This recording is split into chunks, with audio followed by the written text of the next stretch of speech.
Hi friends, നമുക്കിത് വായിച്ചു നോക്കാം. തിരുസഭയിലെ 2 വിശുദ്ധ മേശകൾ നോക്കിയാലോ. തിരുസഭയിലെ ഈ 2 മേശകളും ഞാൻ ബഹുമാനത്തോടെ കാണുന്നു.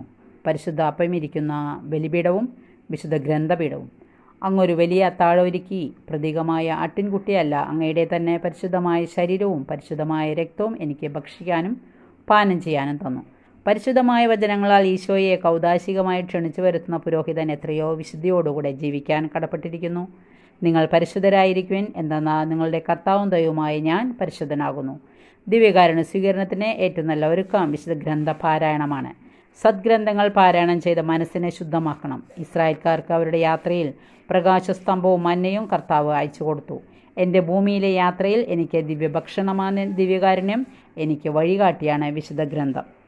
പ്രാർത്ഥിക്കാൻ. കർത്താവായ ഈശോയെ, ദിവ്യകാരുണ്യത്തെ അതീവ ഭക്തിയോടെ സ്വീകരിക്കുക. അങ്ങ് തന്നെ എനിക്ക് കൃപ തരണമേ. Okay, thank you, by.